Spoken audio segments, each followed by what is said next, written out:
Okay, this is nothing more than bacteria, which are microbes, creating enzymes.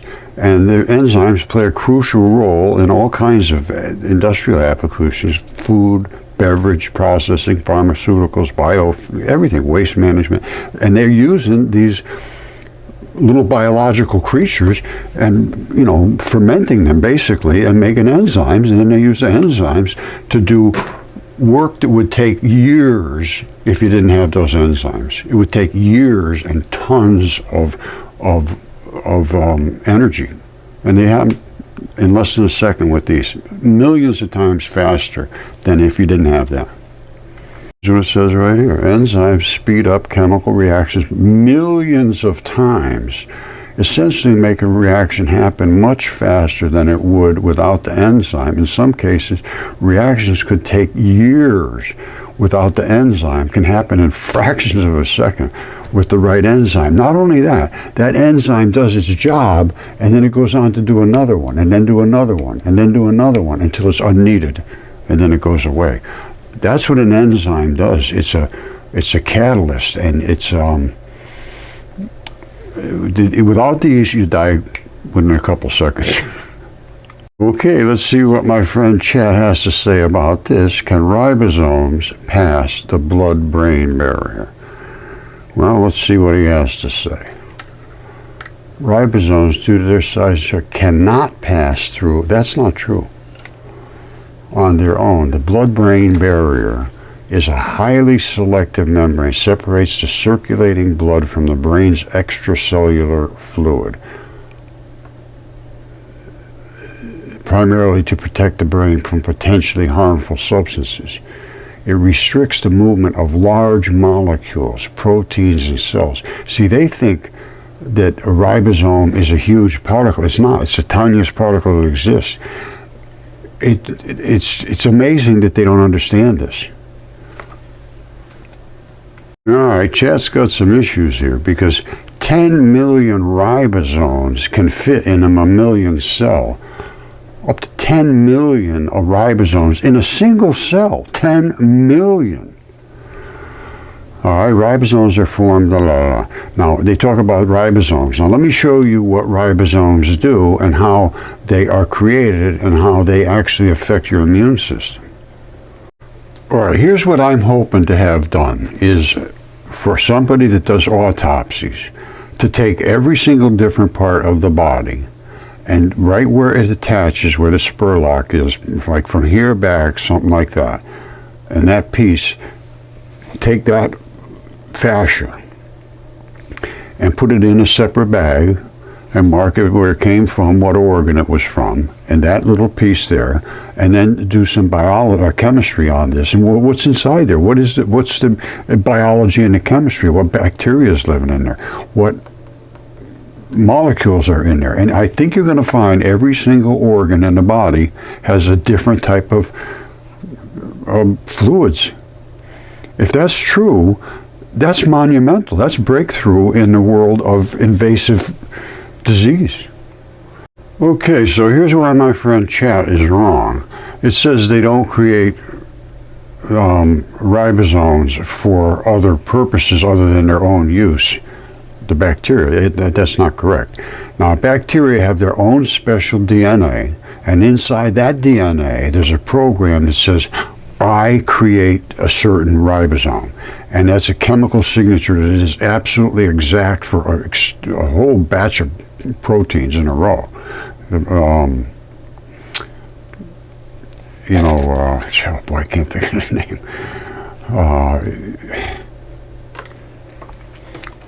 All right, I'm not going to make this too geeky. We have literally trillions of bacteria living in us. They're so tiny, they're single cell, but they have their own little special DNA program that says, I create ribosomes. And this exact signature of that ribosome. Let me show you what ribosomes look like and how they're issued from here and what they eventually do. Okay, here's the bacteria, and it issues out this right here, which is a ribosome.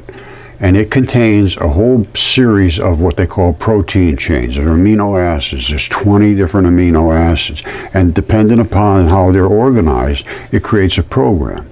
Then that program gets transferred using transferase, which is transfer RNA, and it programs a messenger RNA strand, which eventually links up with our DNA and uses a polymerase enzyme. These are enzymes. These foggy little things are enzymes.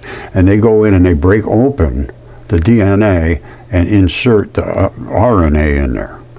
This is a complicated little device, but these little ribosomes are so small that they're free floaters. They don't eat, they don't poop, and they just float anywhere they want in your body. And they end up collecting in the cells where they're most needed, apparently. And then they're on demand, they pop open and do their job. You see, when I say they're free floaters, it says ribosomes can be free floating in the cytoplasm of eukaryotic cells. And they're just little, and there can be millions of them inside of a single cell, every cell. Think of how small that is. All right, here's what you got to understand about ribosomes.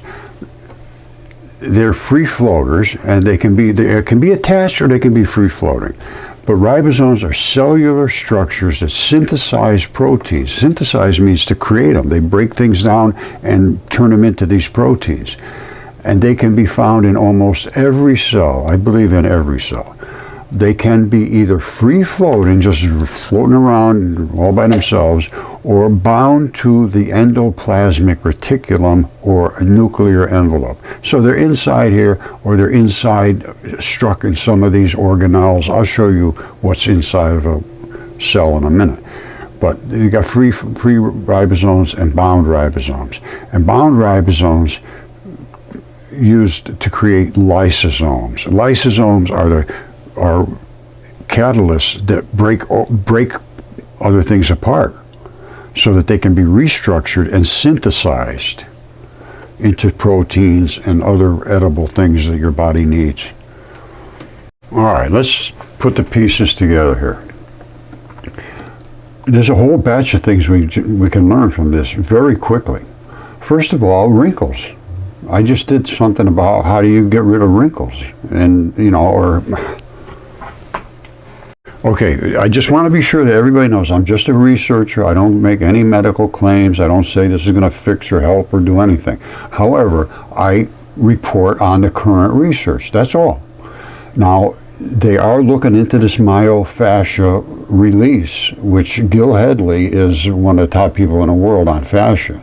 And I've been working with him for many years, not really working with him, just asking him questions. He doesn't support any of my claims yet, but he will. I love you, Gil. And we worked through this process many years ago, 10 or more years ago, about the fascia, and I wrote the paper, Fascia-Facilitated Fossilization, 10 years ago. Now, this is that layer that was not understood. And it's now found as the new found organ, which is the largest organ in the body, one giant system, as I realized back then. Now, the key is here, in that layer lives all of these special particles that are the enzymes and the catalysts. Now, I know I showed you this to some degree, how the bacteria create the ribosome. And the ribosome is a free floater. It floats around your body, it doesn't eat anything, it doesn't poop, it just floats around and finds where it's supposed to go, I don't know how, or they just collect everywhere. But they end up going into these cells. Now this is an animal cell. All right, you see ribosomes, they're just pointing in here because they're everywhere. There's literally millions in one of these cells. Millions. Can you imagine the size of them? Now, this is the rough endoplasmic reticulum right here. And they collect on here. That's where ribosomes hang out on that. For some reason, I don't know why. It may be some signaling device that says, okay, you enzymes, you ribosomes, now you're going to need to be used, and it triggers it. Something triggers them. Now there's lysosomes, Lysosomes are splitters. They cut and slash. They slash things to pieces, and then they get rebuilt and synthesized. It's called nucleosynthesis. Nucleo means the nucleus. Literally, the nucleuses, they're decaying these things by using their half-lives.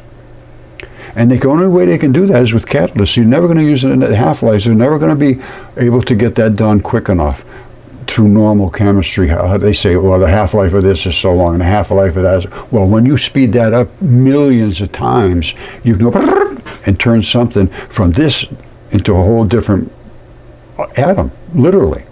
This is nucleus synthesis. Nucleosynthesis happens from ribosomes and lysosomes. That's how we get all the chemistry in our body. And I have a feeling that it has something to do with the endoplasmic reticulum that is the trigger. And let me show you what I mean by trigger. Before I show you the trigger, though, just look at what's inside of a cell. That's a single cell. Millions of these ribosomes, first of all. Then you have these organelles. You got mitochondria, that makes the power. You got Golgi apparatus, secretions of different things, all kinds of things going on in there to support the viability of that cell. When that cell dies, it has to get out of the system somehow.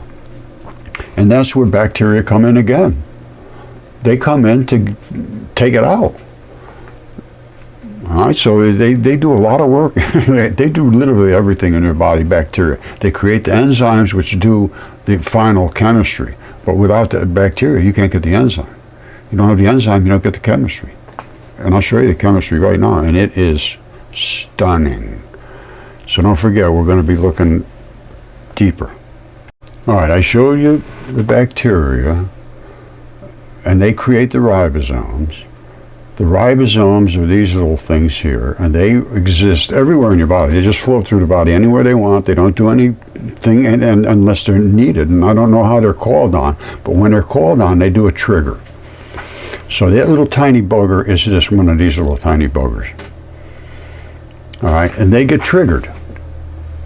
How? I don't know.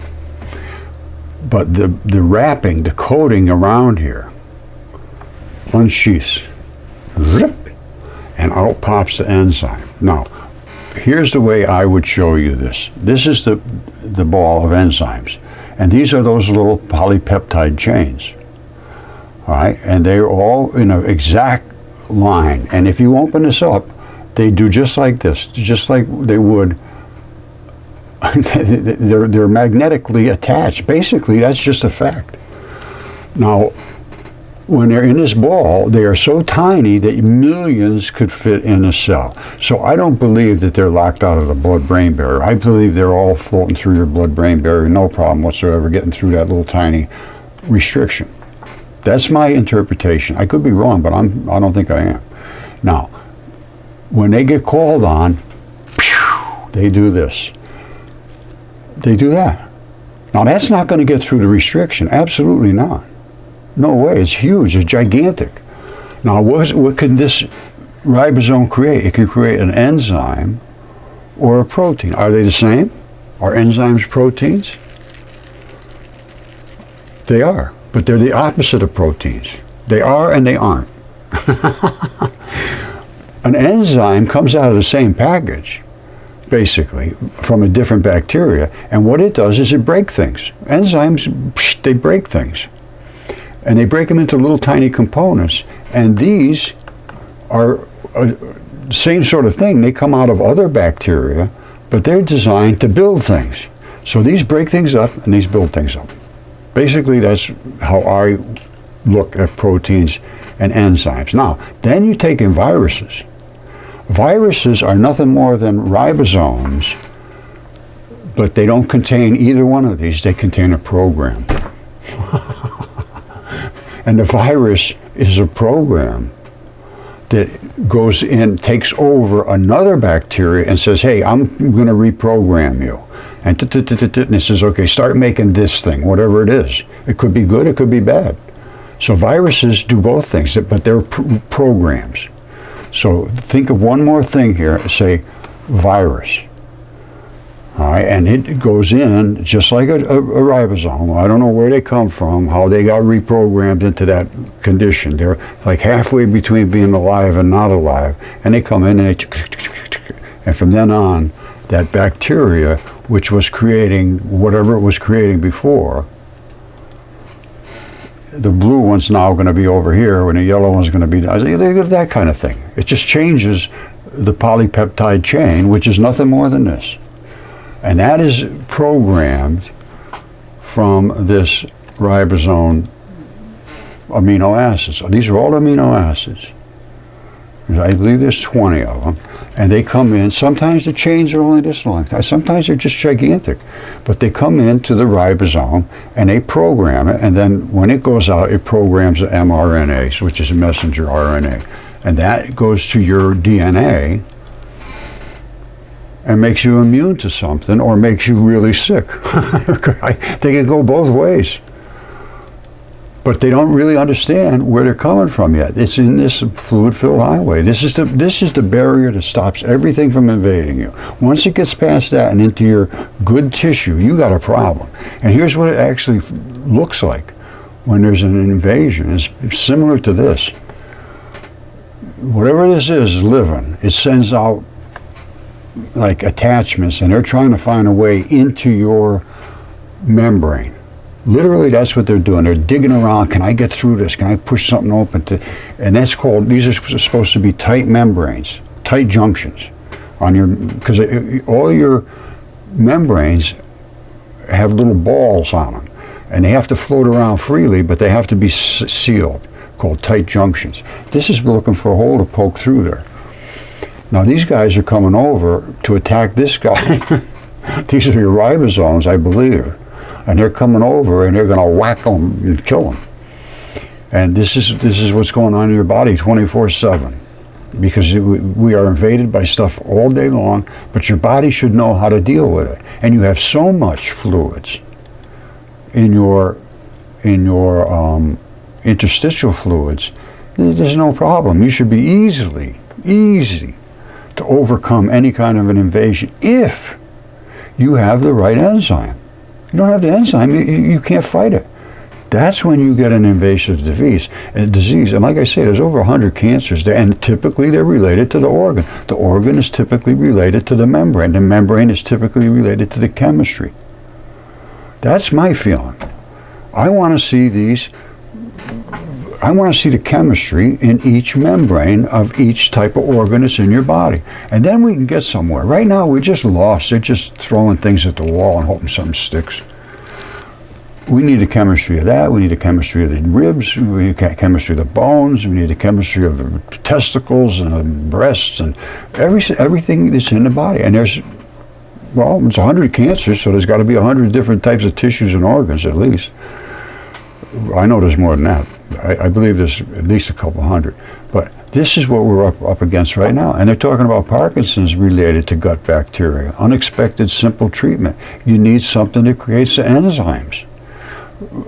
Literally everything in you that is a chemical reaction, absolutely 100%, no question whatsoever, requires an enzyme. They will not do the chemistry fast enough. Cannot happen without the enzyme. That's the bottom line.